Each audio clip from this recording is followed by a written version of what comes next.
topic that most speakers today have touched upon, but hopefully I'll give you more depth on the topic. So let's get started. Okay, for scalability on large data sets, what do you need for your algorithm? You need your algorithm to have good locality and good parallelism. By good locality, we mean it needs to minimize the amount of data it moves and the distance through which it moves the data. Why is that? Because most machines today have very non-uniform memory systems. For instance, this is an Intel Xeon. These are numbers from an Intel Xeon system. Depending on where you place your data, the time you take to access the data can be either 4 cycles or 160 cycles for RAM, or if you go onto the interconnect, it's probably 10,000 cycles. So if you want good scalability, first thing you would try to do is place your data so that you minimize the distance your data moves. The second objective is to minimize the amount of data you move. Why? Because on these systems, in the systems you have several processors, and each of these processors are capable of generating a huge amount of data or processing a huge amount of data. On Intel Xeon, each core can go through about 10 Gbps of data per second, so 10 GB per second. And you have 32, on a 32-core system, that's about 300 Gbps. But you're bandwidth bound. You cannot feed all of these processes if they just stream through the data at random, because you have this bottleneck here of about 100 Gbps for your RAM, and if you go about that, the bandwidth you get is even lower. So to keep all your processors busy, you need to minimize the distance that you move your data through and the amount of data you move. And obviously, by parallelism, I mean you have to maximize the number of simultaneous operations. Okay, so loosely speaking, this is what locality and parallelism is. Now, are there formal ways, formal definitions for quantifying locality and parallelism? That's what this talk is going to be about. And this is not a new topic. You've seen some models today morning. And this research has been going on for 40 years. The first studies on locality were in the context of VLSI circuits and systolic arrays. I won't go there. There are cost models for sequential hierarchies. I will touch upon this topic. And there are cost models for distributed memory machines. For like the supercomputers, you see that the Titan or MapReduce style systems. There are a number of models for distributed memory machines. I'll touch upon those. And there are models for shared memory machines. And I will talk about them in detail. Okay? And the outline of this is the outline of the talk. I'll give you some cost models. I'll show you some cost models for distributed memory, shared memory, and hierarchies. And I will highlight some lower bounds and upper bounds in these cost models. And most importantly, I will try to convince you that there are 2 different kinds of cost models, machine-centric and program-centric, and let you choose the next time. Let you choose between the 2 next time you use cost models. Okay. Okay. So where do we start? We start with a parallel program. Now, irrespective of the programming model you use, irrespective of the system you use, a parallel program essentially boils down to directed acyclic graph, or a DAG. Okay? So this DAG is a collection of instructions. These are the blue nodes, and data dependencies between them. And let's say you have a distributed memory machine, a machine in which each processor has its own memory of about size m, and there's an interconnect between these things. What is an execution of this program on this machine? So it's essentially a partitioning of this DAG, and a mapping of these partitions to these processors. Now, there's some conditions on how you can partition this DAG. You have to partition this DAG so that these partitions fit in m-size memory, and you have to partition them so that they're continuous. You can't have a partition that looks like this. It has to be contiguous. If there's a path from here to here, it has to include all of these. Okay? So that's a valid execution.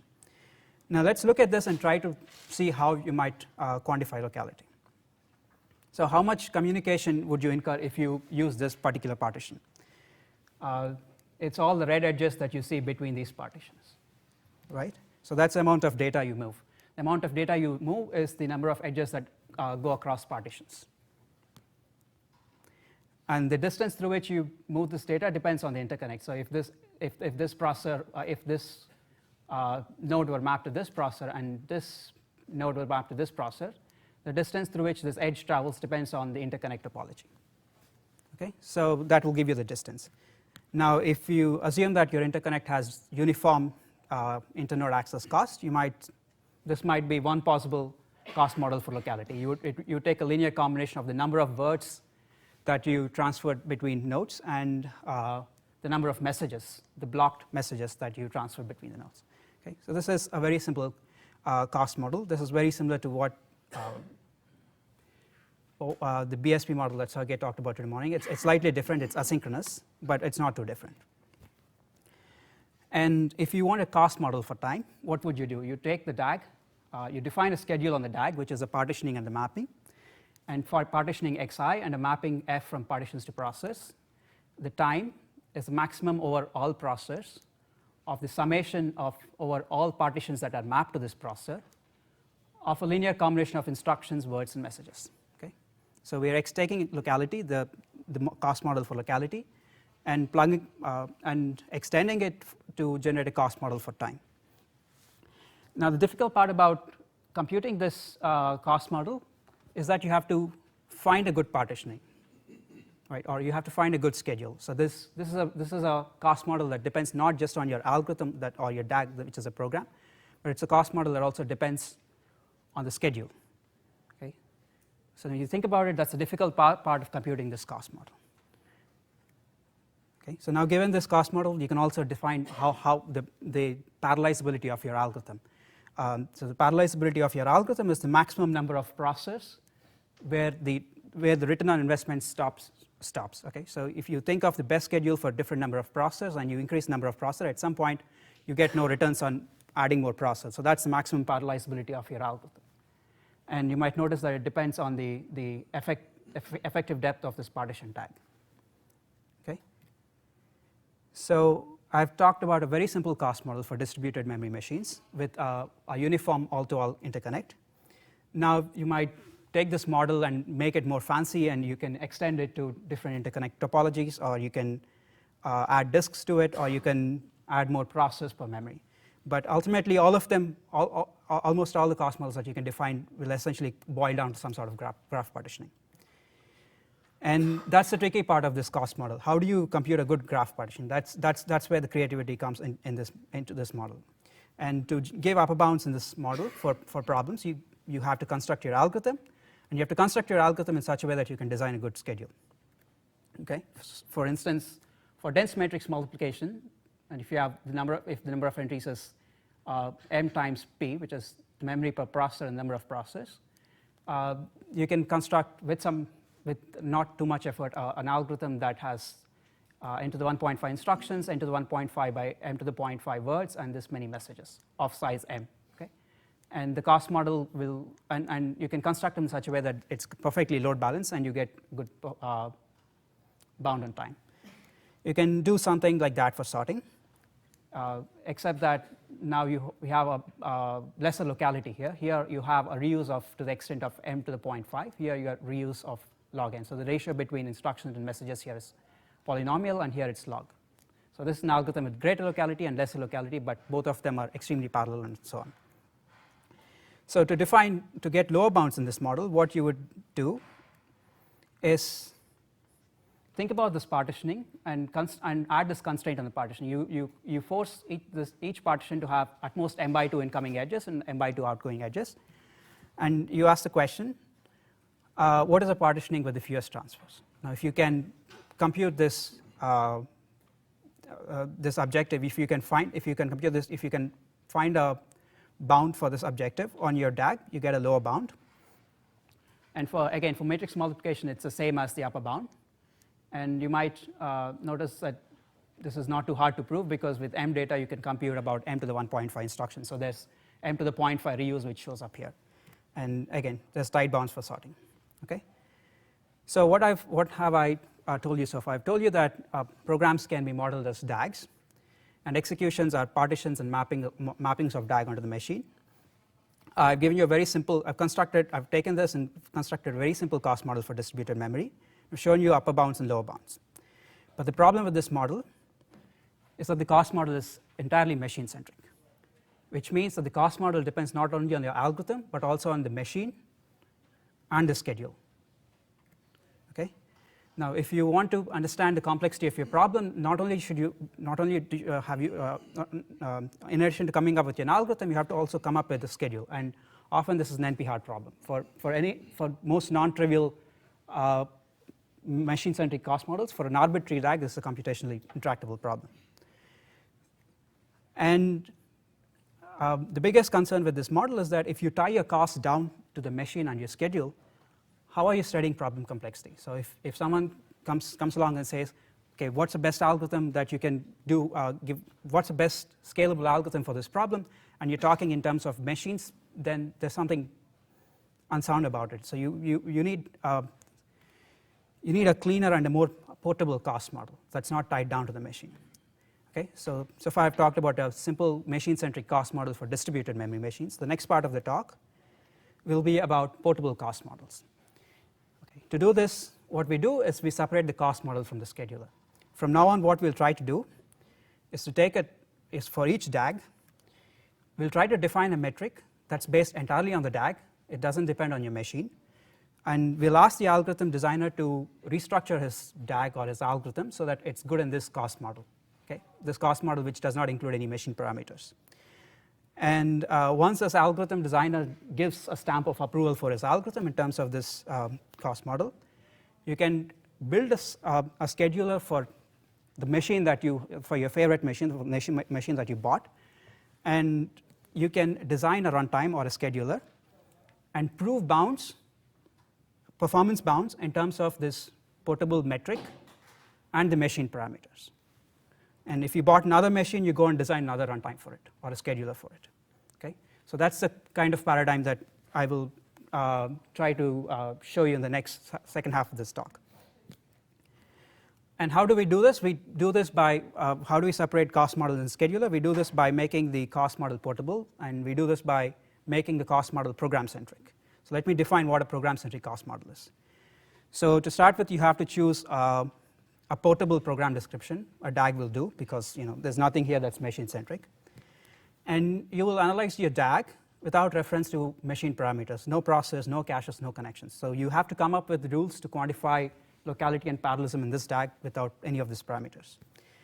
For instance, these are program-centric metrics. You can count the number of operations, which is work, or you can count the length of the critical path, which is the depth, or you can find some data reuse pattern, okay, and to quantify a locality. You can do all of this stuff, but you can't talk about machines.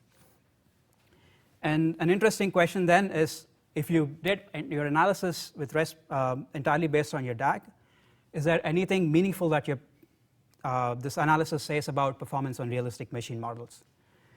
How do we justify this? Okay, so the benchmark for success is this: if you can design a metric that can capture performance, or if you can design a metric which can be translated to performance on a tree of caches, then I would say that we succeeded in designing a program-centric cost model. So why am I focusing on a tree of caches? Because it's a very general and realistic machine model. It models the hierarchical nature of locality. It models resource sharing, because there's caches being shared by different sets of process. And many interconnects that you find in big machines have a tree-like interconnect, fat trees, dragonfly, etc. And the other things like grids, etc., can be approximated with trees. Okay, so we'll try to come up with program-centric cost models, and we'll test their validity by seeing if we can map them to a tree of caches. So that's this objective. That's the objective now. Okay, before we jump into cost models for parallel programs, let's just stop and try to design a cost model for sequential algorithms. Okay, I'll tell you about a cost model called the cache oblivious framework from paper by Frigo, Leifson, Prokop, and Ramchandran. So in this program-centric cost model, what you do is you take your sequential program and think of running it on an abstract machine with a cache and an infinite size memory. This cache has size m, and it's organized into blocks of size b. It's not a real machine. It's just a paper calculation. Map this sequential program to this abstract machine, and count the number of transfers that happen between the cache and the memory. Okay, So you have to assume some certain nice properties on the caches. I won't go into those details, but assuming some nice property, behavior about your cache, you can count the number of cache misses or transfers between cache and memory, and we'll call that cache complexity, and we'll denote it by Q1. And note that it's a function of two parameters, M and B. Now you can compute this function even if your program didn't know about M and B. In fact, your program should not know about M and B, because remember, it's program centric and you're not supposed to know these parameters. Okay? So you can compute this function for different values of M and B. And the variance of this function with respect to M and B captures the temporal and spatial locality. So if you have a scan in this model, it would get you, you would have N by B cache misses. What it's telling you is that a scan has perfect spatial locality but zero temporal locality because there is no M here. You can do matrix multiply, a recursive, fairly straightforward divide and conquer matrix multiply, and you would get this bound, which is optimal. And this has good spatial locality and also very good temporal locality. And same is the same case for sorting. Okay, so this is a program-centric analysis for sequential program. And when you try to run this program on a multi-level hierarchy, and if the cost of a cache miss on this hierarchy is Ci for a level I cache, then you can bound your running time based on this analysis Q1 by plugging in different values for different levels in the cache. So Mi is the size of the level I cache, and Ci is the cost of the level I cache miss. So you just multiply the number of cache misses at level I by the cost and sum across all levels in the hierarchy. Okay? So that's a program-centric analysis, and this is a performance bound based on the program-centric analysis.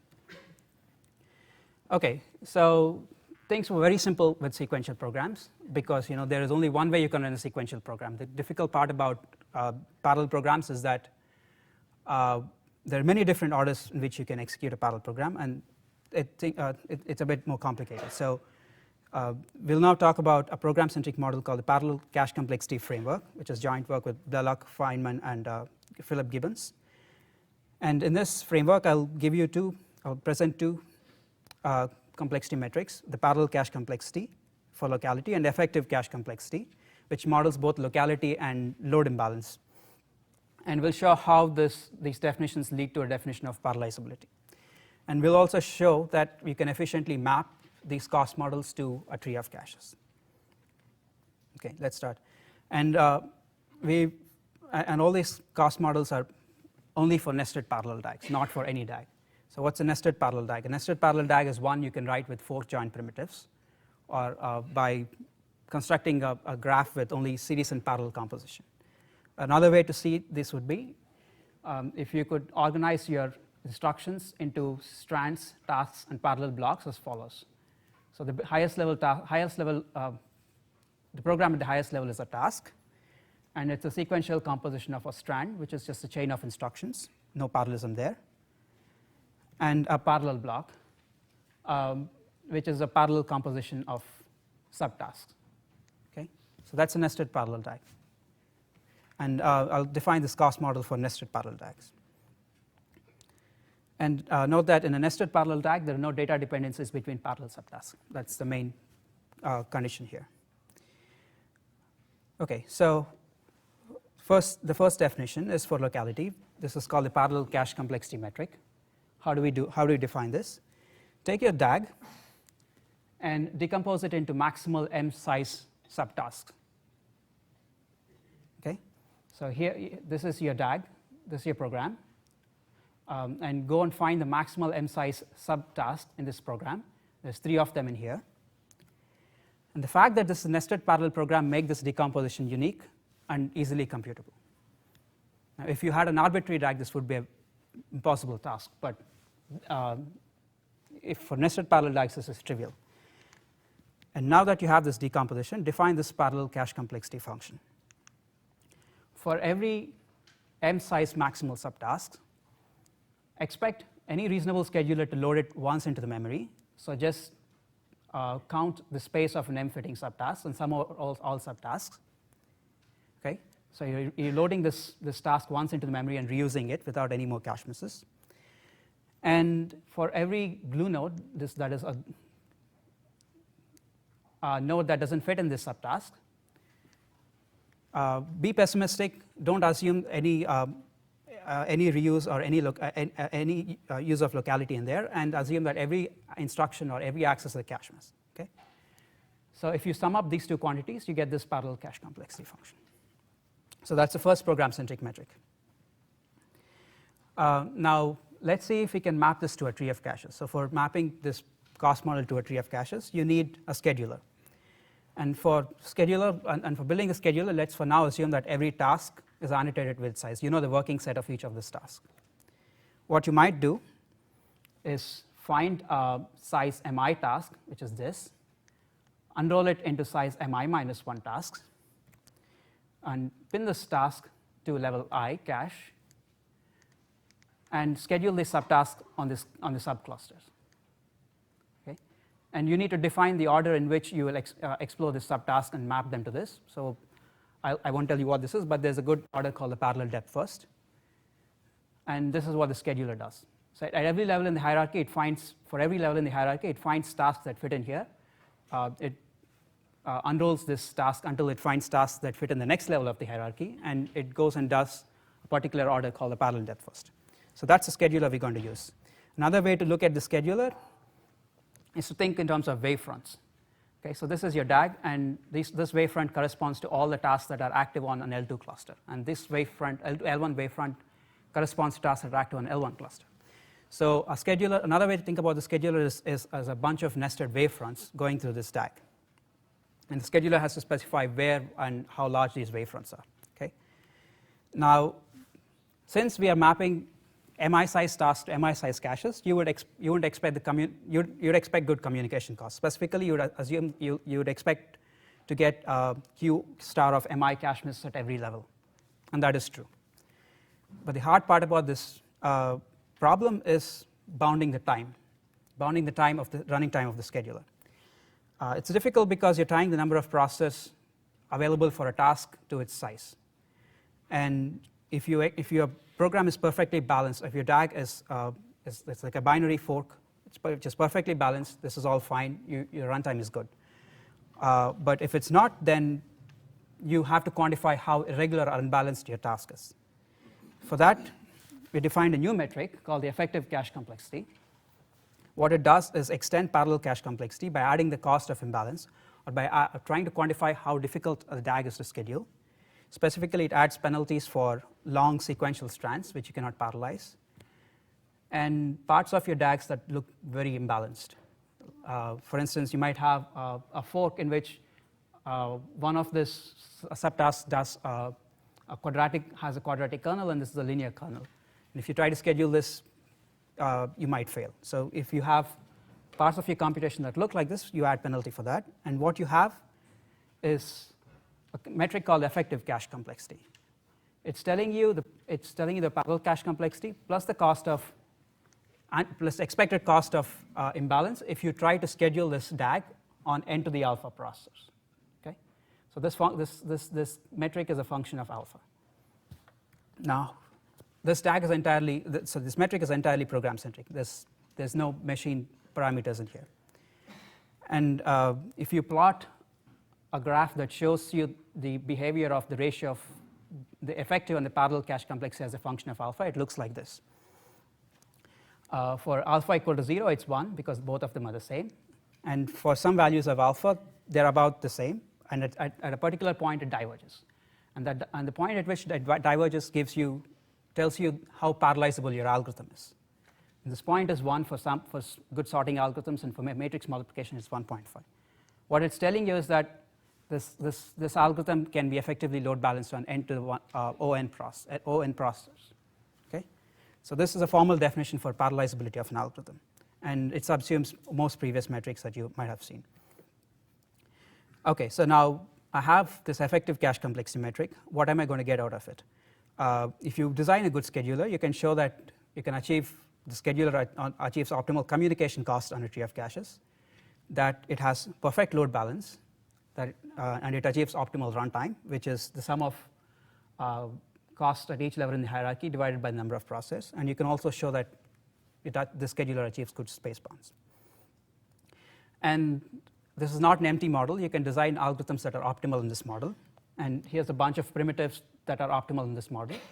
Now, all of them have parallelizability 1, which means that they can use ON processors. And all of them have optimal parallel cache complexities. And how do we achieve this? We achieve this by designing algorithms with low depth and good parallel cache complexity. And if you combine these two, usually you get good effective cache complexity too. Okay? So this is a rule of thumb to get good effective cache complexity. Design an algorithm with low depth and really good parallel cache complexity. And it will automatically be load balanced. And the fact that you over-designed parallelism here, the fact that you design it for ON process actually helps you with bringing down scheduling overheads in practice. And these algorithms scale well in practice. For instance, the sorting algorithm here can sort about 100 million double precision numbers in 1 second on a 32-core machine.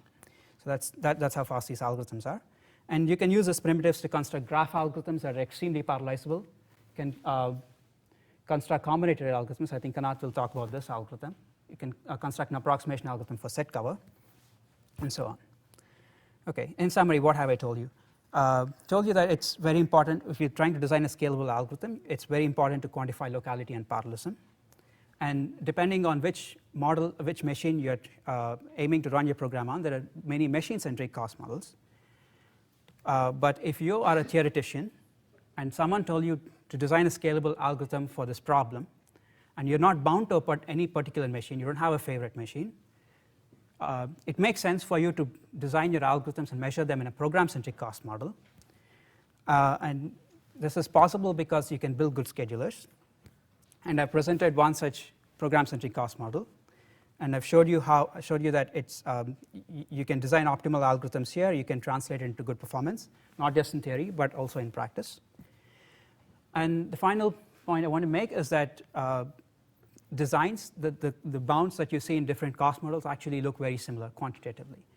And if you design your program in this program-centric cost model and show that it scales well, you can reuse these ideas in most of the cost models. Okay, so that's another added incentive to not be tied down to a machine-centric model. So that's, if you design in a program-centric cost model and get a good algorithm, you can use these ideas when you're trying to design algorithms for specific machine-centric cost models. So that's all I want to say.